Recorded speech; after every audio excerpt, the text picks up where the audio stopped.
Assalamualaikum teman-teman. Jangan lupa like, subscribe, dan nyalakan loncengnya. Terima kasih.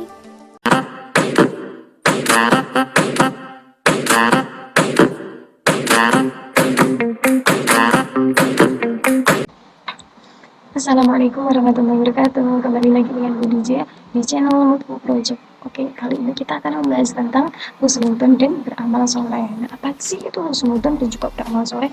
Apa yang perlu dibahas di materi ini? Nah, jadi materi ini sebetulnya itu ada di bab 10 pelajaran PAIBP kelas 8. Nah, ini tentang subbab di ranah akhlak gitu. Ranah Islam di akhlaknya. Nah, oke. Jadi menghiasi pribadi dengan berbaik sangka dan beramal soleh. Nah, kita hidup di dunia ini itu hanya sementara, nggak lama, nggak akan lama. Nah, jadi bahwa kita hidup di dunia itu adalah sebagai ladang untuk sebagai ladang amal untuk kita nanti hidup di akhirat. Nah, jadi kalau kita mau nanam hal-hal yang baik, insya Allah kita nanti akan mengunduhnya nanti di akhirat dengan hal-hal yang baik pula, akan dikembalikan lagi hal yang baik pula. Kita menanam padi, maka kita menanam padi, maka kita akan menuai beras nantinya. Nah, jadi kalau kita menanam hal-hal yang buruk, pastinya nanti di akhirat juga kita akan memanen hal-hal yang buruk itu. Nah, jadi alangkah baiknya kita hiasi kehidupan di dunia ini dengan berbaik sangka dan juga beramal soleh, dengan berakhlak mulia. Terus, jadi pembahasan kita nantinya adalah tentang husnudzon dan juga amal soleh. Nah, kita bagi menjadi dua, yakni husnudzon dan juga amal soleh. Nah, sebetulnya nih husnudzon itu bagian dari amal soleh. Jadi amal soleh itu ada beberapa cabang yang banyak gitu. Ada husnudzon itu berbaik sangka, ada ta'awun tolong menolong, tasamu itu toleran, terus jujur itu juga termasuk amal soleh, terus banyak banget amal soleh.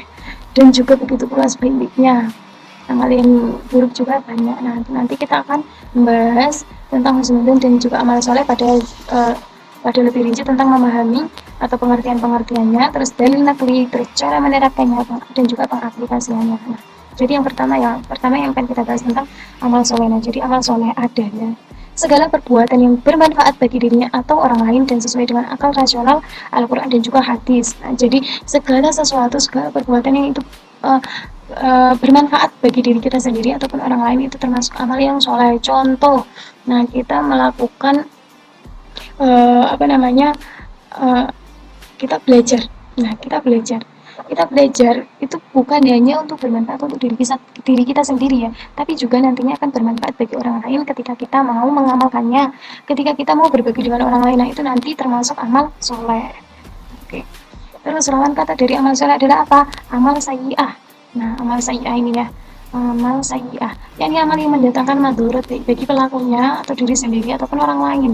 Nah, jadi ini kebalikan dari amal soleh. Amal sayyi'ah itu amal yang buruk, amal-amal yang bisa mendatangkan madharat. Seperti apa? Minum minuman keras. Nah, itu termasuk amal sayyi'ah. Terus banyak banget ya amal sayyi'ah itu. Terus suatu amal soleh sah itu jika memenuhi syarat, yakni yang pertama, syaratnya amal soleh dilakukan dengan mengetahui ilmunya. Nah, jadi teman-teman, ada sebuah riwayat nih bahwa sebetulnya jin itu lebih takut orang yang berilmu daripada orang yang ahli ibadah. Nah, sebuah kisah ada seorang ahli ibadah. Suatu itu dia sedang dirayu atau dibisiki oleh setan. Nah, jadi ketika dia lewat suatu perkumpulan, dia itu mendapati bau tak sedap dari orang yang lewat itu. Terus akhirnya dia menjauh, ahli ibadah itu menjauh. Terus setan datang nih, terus bicara, kamu tuh padahal sesama manusia, tapi kamu menjauhi dia karena bau. Nah, itu suatu hal yang sangat dibenci Allah, padahal kalian tuh sama-sama manusia. Itu bisikan setan kayak gitu. Terus akhirnya orang yang ahli ibadah ini jadi murung, jadi merasa bersalah gitu. Nah, terus setan ini memberikan solusi. Nah, solusinya gini, agar kamu terhindar dari dosa itu, kamu harus melakukan ini, yakni kamu memburu tikus gunung.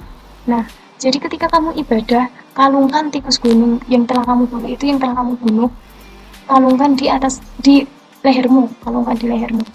Nah, sontak langsung ahli ibadah itu mencari tikus gunung dan dikalungkan di lehernya seumur hidupnya sampai dia itu meninggal. Padahal Kalau orang yang berilmu yang digituin, yang dibisikin setan kayak gitu, pasti orang berilmu akan bilang nggak mungkin, itu bukan solusi.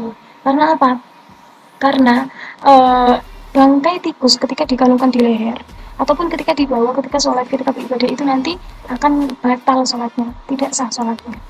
Oleh karena itu, jadi jin itu lebih takut orang yang berilmu daripada orang yang ahli ibadah. Nah, jadi alangkah baiknya amal soleh itu atau ibadah-ibadah itu dilakukan dengan mengetahui ilmunya. Bukan cuma melakukan saja ya, tapi kita perlu untuk mengetahui ilmunya. Yang kedua nih, amal soleh dikerjakan dengan niat ikhlas karena Allah Subhanahu wa taala. Jangan niat karena orang lain. Karena ketika niat karena orang lain, itu nanti yang akan kita dapati adalah ya di dunia itu aja yang kita inginkan itu aja. Tapi bahkan nih kadang kita melakukan suatu amal karena agar dipuji orang itu. Ya syukur-syukur ya kalau nantinya dipuji. Kalau enggak dipuji ya udah enggak dapat pujian, udah enggak dapat pujian di dunia, udah gitu enggak dapat amal lagi. Allah enggak akan menerima amalnya orang yang seperti itu dengan niat yang karena orang lain, bukan karena Allah gitu. Nah, yang ketiga, amal soleh hendaknya dilakukan sesuai dengan Al-Quran dan hadis. Jadi amal soleh ini dilakukan sesuai tuntunan syariat Islam. Jadi amal soleh itu ada tiga. Amal soleh terhadap Allah Subhanahu Wa Taala, amal soleh terhadap manusia, dan juga amal soleh terhadap lingkungan alam. Contohnya amal soleh terhadap Allah beribadah, kayak gitu ya, sholat. Nah, itu amal soleh terhadap Allah. Amal soleh terhadap manusia, nah seperti ta'awun, tolong menolong, terus tasamu, toleransi, terus banyak banget. Terus amal soleh terhadap lingkungan alam, kita mencintai alam, kita menyirami bunga tiap hari, tiap pagi, terus kita tidak merusak lingkungan sekitar, kita tidak membuang sampah sembarangan, itu termasuk amal soleh terhadap lingkungan alam. Nah, jadi dalil tentang balasan bagi orang yang beramal soleh, nah, di surat Al-Zalzalah ayat 7. Bismillahirrahmanirrahim. Faman ya'mal mithqala dzarratin khairan yarah. Artinya, barang siapa yang mengerjakan kebaikan seberat zarah pun, niscaya dia akan melihat balasannya. Seberat darah itu kecil ya, tapi niscaya dia akan melihat balasannya. Nah, jadi mau mengerjakan kebaikan sekecil apapun, nah itu Allah pasti akan melihatnya. Karena Allah itu melihat ketulusan kita, melihat niat ikhlas kita, melihat keikhlasan kita. Nah, selanjutnya di surat Al-Zalzalah ayat 8. Bismillahirrahmanirrahim. Wa man ya'mal mithqala dzarratin syarran yarah. Artinya, dan barang siapa yang mengerjakan kejahatan sebesar darah pun, niscaya dia akan melihat balasannya pula. Jadi mau beramal soleh kecil, Allah pasti akan melihatnya. Dan juga berbuat jahat yang kecil, sekecil apapun kamu berbuat jahat, kamu menutupi atau bagaimanapun, Allah pasti akan melihat. Nah, manfaat beramal soleh itu apa? Yang pertama, diberi ampunan dan pahala yang besar dari Allah Subhanahu Wa Taala. Terus diberi tambahan petunjuk, diberi kehidupan yang baik dan layak, dihapuskan dosa-dosanya, dan juga dijauhkan dari kerugian di dunia dan juga akhirat. Karena apa? Perbuatan yang baik itu pasti akan berbuah yang baik pula. Nah, jadi kalau di film-film, nah, yang suka nonton film, pasti orang yang baik itu pasti nanti akan happy ending kan? Akan happy ending. Berbeda dengan orang yang jahat, pasti dia juga akan sad ending ibaratnya. Terus dia akan dijauhi orang lain, banyak dijauhi, terus gak punya teman dan lain-lain. Nah, terus husnudon, yang kedua ini tentang husnudon atau berbaik sangka. Husnudon itu berbaik sangka, contohnya, nah ketika kita mendapatkan musibah, terus kita berbaik sangkanya gimana?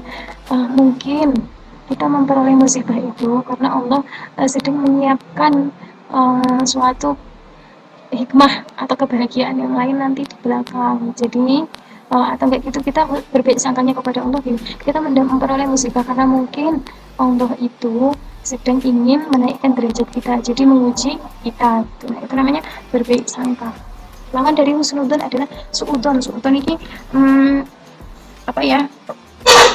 berburuk sangka. Suudon, berburuk sangka, kan itu kayak udah jadi kebiasaan kita ya, suudon. Nah, seperti apa? Kayak kalau suudon itu contohnya banyak banget ya, seperti ketika ada teman kita yang berangkat ke sekolah telat. Memang sih berangkat ke sekolah telat itu adalah suatu hal yang tidak terpuji. Nah, tapi kita sebagai temannya juga nggak boleh langsung menjustis, nggak boleh langsung menghukumi. Nah, dia tuh emang tukang tukang telat, pasti dia bangunnya kesiangan atau gimana gitu enggak. Nah, kita itu namanya suudon ya kayak gitu ya. Tapi kita ambil alternatif untuk husnudon. Gimana cara husnudonnya? Husnudonnya mungkin dia tadi di jalan waktu perjalanan ke sekolah itu dia mengalami ban bocor atau gimana gitu, jadi dia harus menambal ban dulu, jadi teman-teman itu teman kita itu yang telat itu kemungkinan dia telat karena ban bocor, atau enggak lebih baik kita langsung tanya kepada orangnya. Terus dari ini tentang larangan berburuk sangka di surat Al-Hujurat ayat 12. Nah, perhatikan ya ini ya. Bismillahirrahmanirrahim. Ya ayyuhalladzina amanu ijtanibu katsiran minadh-dhanni inna ba'dadh-dhanni إن بعض الظن إثم ولا تجسسوا ولا يغتب بعضكم بعضا أيحب أحدكم أن يأكل لحم أخيه ميتا فكرهتموه واتقوا الله إن الله تواب رحيم. Artinya, hai orang-orang yang beriman, jauhilah kebanyakan buruk sangka atau kecurigaan, karena sebagian dari buruk sangka itu dosa, dan janganlah mencari-cari keburukan orang, dan janganlah mengunjingkan satu sama lain. Adakah seorang di antara kamu yang suka memakan daging saudaranya yang sudah mati? Maka tentulah kamu merasa jijik kepadanya, dan bertakwalah kepada Allah. Sesungguhnya Allah Maha Penerima Taubat, lagi Maha Penyayang. Nah, jadi dari dalil ini kita dapat menyimpulkan bahwa buruk sangka atau enggak kita mengunjingkan orang lain, intinya ngerasani orang lain itu termasuk suatu hal yang sangat buruk, bahkan seperti kita memakan daging saudara kita sendiri yang sudah mati. Betapa itu sangat menjijikkan ya, berarti perilaku yang seperti itu adalah sangat menjijikkan. Nah, jadi berbaik sangka itu ada 3 macam. Kayak yang tadi ya, kayak amal soleh. Jadi kalau yang berbaik sangka ini ada 3 macam, yakni berbaik sangka kepada Allah, terus berbaik sangka kepada diri sendiri, dan juga berbaik sangka kepada orang lain. Terus manfaat berbaik sangka yakni yang pertama, hidup menjadi tenang dan optimis, yakin ada hikmah di balik setiap peristiwa, terus membentuk pribadi yang tangguh. Kenapa membentuk pribadi yang tangguh? Karena dia selalu positive thinking. Nah, jadi berbaik sangka itu husnudon, berbaik sangka positive thinking itu sama. Terus membentuk pribadi yang tangguh, terus teguh pendirian karena apa? Dia selalu positive thinking itu tadi ya, terus tidak mudah putus asa, dan banyak banget manfaat yang lain. Oke, cukup sekian dari Budija tentang husnudon dan berbaik sangka. Walaupun sedikit ya, semoga bermanfaat. Sampai jumpa di pertemuan berikutnya. Apabila ada banyak salahnya, saya mohon maaf yang sebesar-besarnya. Wallahu muwaffiq ila aqwamit thoriq. Wassalamualaikum warahmatullahi wabarakatuh. Bye.